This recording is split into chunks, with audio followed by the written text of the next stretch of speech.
Amigo, dom de adivinhação, nenhum oraculista tem obrigação de ter. O dom de adivinhação é quando a pessoa senta na sua frente, você não precisa de carta, você só usa a tua visão, só usa ali o que você está sentindo, tá? Então, você não precisa de oráculo. Se você tem dom de adivinhação, você não precisa de carta. Você vai olhar para a pessoa, vai fazer a leitura da pessoa, vai sentir a energia da pessoa, vai ler a leitura da energia da pessoa e vai falar para a pessoa o que está acontecendo. Então, não precisa de carta, né? Você não precisa vir procurar o oráculo se você acha que o oraculista tem a obrigação de ser adivinho, né? Porque ele não vai precisar de oráculo, não vai precisar de carta. Aí deixa a carta lá no caramba, deixa dentro da gaveta e fica só olhando pra você pra ver se sente alguma coisa, se adivinha alguma coisa, né? Porque o dom da adivinhação não é todo mundo que tem, entendeu? Deixa eu te explicar uma coisa pra você entender, né? Oraculista não é adivinho. Nenhum oraculista tem obrigação disso. Tem oraculistas que são adivinhos? São. Mas a maioria não é, tá? Oraculista estuda o símbolo das cartas para poder traduzir ali na leitura o que o plano divino está passando ali como resposta para você. Então, oraculista é um pesquisador de símbolos, um estudante de símbolos, porque ele está lidando com os símbolos ali, né? A gente tem que decodificar o símbolo, estudar o símbolo, seu requinte de detalhes. Estudar, por exemplo, eu estou lidando ali com a carta 7, é a Naja indiana, né? Então, ela é um símbolo que está ali. A carta número 7 é o símbolo de uma Naja. Eu vou estudar a Naja. Vou pegar e estudar a Naja indiana. Tudo que entra no universo da Naja indiana vai entrar dentro das minhas pesquisas. E depois eu vou pegar essas pesquisas todas que eu fiz, documentários, livros de cientistas, de biólogos, né? De biólogos, tá? Que entendem do animal, do réptil, que entendem do réptil. Biólogo, não é curioso, oraculista curioso, não. Pegar o estudo de gente séria e, né, vou apurar ali o que é uma Naja indiana. Porque o biólogo, ele é formado, ele tem faculdade, ele sabe o que ele está falando da Naja indiana, né? Agora, se eu pegar, assim, o livro de outro oraculista, por exemplo, vai ter o ponto de vista dele ali, não vai ter nada sobre... Ali é só o ponto de vista pessoal do autor sobre a carta, e cada um tem o seu, né? Cada um tem o seu, porque o autor lá no escambau, outro autor lá no escambau, cada um vai estudar a Naja e entender a sua maneira o que é a Naja. Só que o outro lá, ele vai inserir as crenças dele, as crenças religiosas dele junto da cobra, né? Para ele a cobra tem mistura, né? Com coisas religiosas. Para mim não tem. Eu não vou interpretar a Naja indiana no jogo, no meu jogo eu não vou interpretar isso não. Então ele lá no escambau de Madureira, tipo assim, lá para outra cidade, para outro país, ele entende que a Naja tem ligação com coisas espirituais. E quando ele olha para lá, ele vai inserir coisas das crenças particulares dele ali. Já eu não faço isso, porque eu não concordo com essa visão dele. Por isso que não é bom você pegar coisa de outros oraculistas para você ficar estudando. Tem muita incompatibilidade. Eu não sou religiosa. Não tenho coisas assim, eu não sou muito ligada à espiritualidade. Então eu não vou inserir nada no meu jogo que tenha a ver com minhas crenças, minhas opiniões pessoais.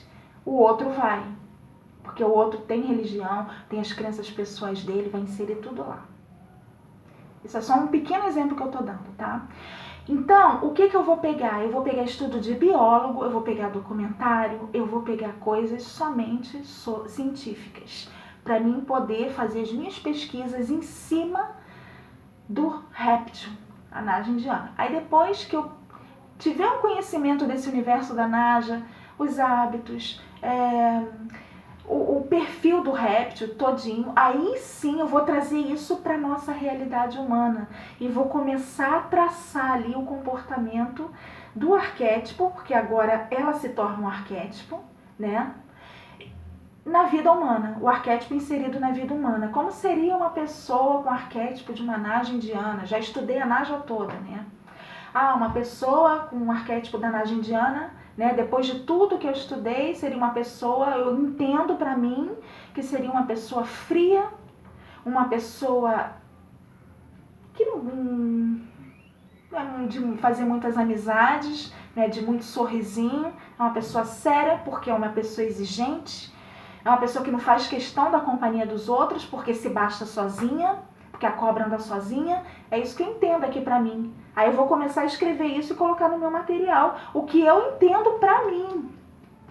Depois de tudo que eu estudei, o que eu entendo pra mim? O que eu entendo pra mim? Aí eu vou começar a botar isso no meu material, entendeu?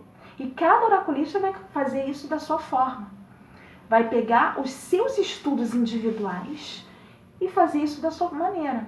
Aí eu vou pegar a serpente, eu vou começar a traçar o perfil dela, vou começar a traçar... são partes, né? Como é que a serpente funciona na comunicação? Tem a ver com indução, com sabedoria, indução ao erro, né? Porque a serpente traiu Eva no paraíso, induziu ela ao erro. Então, na comunicação, pegando essa parte aí da cobra, eu já sei que ela tem isso na comunicação. Mas o que? Mas também tem um lado positivo, tá? Tem um lado positivo. Isso eu dou em aula. Serpente no comportamento, já passei um pouquinho, né? Eu falei um pouquinho. Serpente no amor, por exemplo, a serpente no amor, pelo que eu estudei da cobra, da Naja, pra mim, a serpente Naja, ela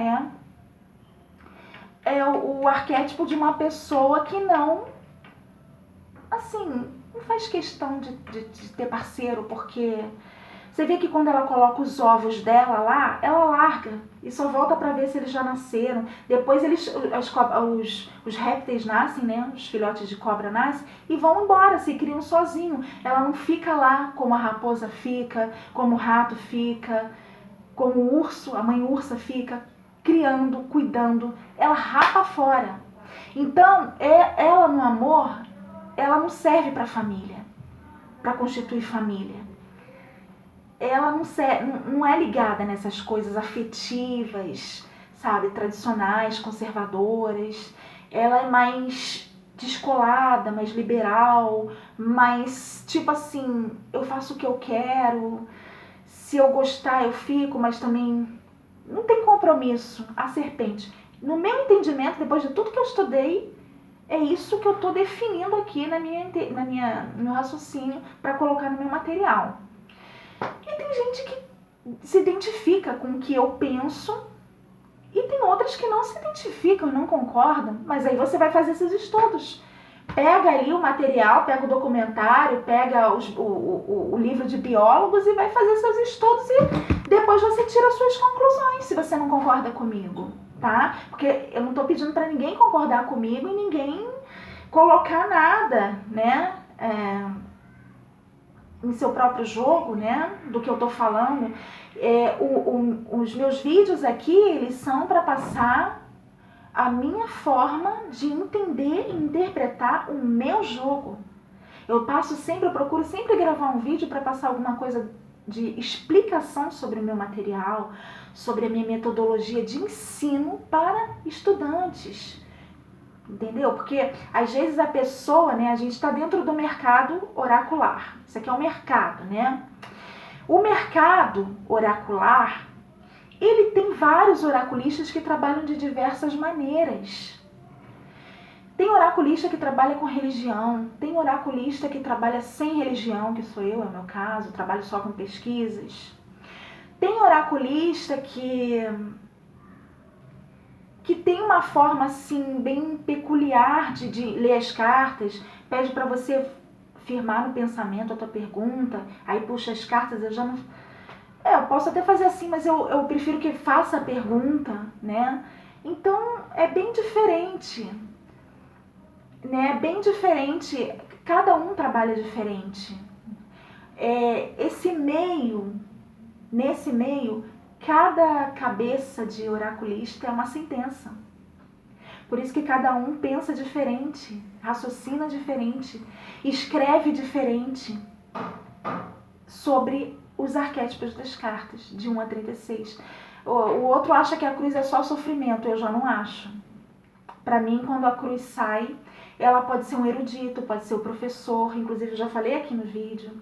A cruz, para mim, ela só é sofrimento quando ela vem ao lado do caixão, de outra carta que reforça o significado de sofrimento. Por exemplo, nuvem, caixão, entendeu? Aí sim, sofrimento. Ou então, se você está jogando com uma carta só, se ela cai numa casa ruim, aí sim é sofrimento. Mas se ela cai numa casa boa, é vitória. É a volta por cima e tal. Então, eu tenho um ponto de vista assim muito incompatível com a opinião de outros oraculistas. Por isso que aqui no canal eu passo o meu material, o meu ponto de vista. Eu sempre procuro deixar isso bem claro, né? Porque aqui vocês não vão encontrar coisas assim que tem compatibilidade com a visão dos outros, né? Agora vamos voltar um pouquinho ao assunto sobre essa questão aí das cartas que não respondem perguntas falsas, né? Então, você oraculista, não tem obrigação de responder pergunta falsa de ninguém. Você não é adivinho. Fala pro seu cliente, se ele estiver fazendo isso com você, procurar um adivinho, tá? O nome do que ele está procurando é adivinho e não oraculista. Porque oraculista é pesquisador de símbolos. É pesquisador e intérprete de símbolos. E não adivinho, tá? Adivinhação não é com oraculista. Você pode até, acertar com precisão exata coisas dentro do jogo que você vê para as pessoas. Mas isso não significa que você seja adivinho. Isso significa que você estudou para desenvolver bem, com desenvoltura, as suas interpretações. E está fazendo ali jus a todo o tempo que você investiu nos seus estudos, a tudo que você investiu nos cursos, a tudo que você investiu ali para você aprender. Esses acertos mostram que você faz jus ao investimento do teu tempo e do teu dinheiro no teu material para estudos.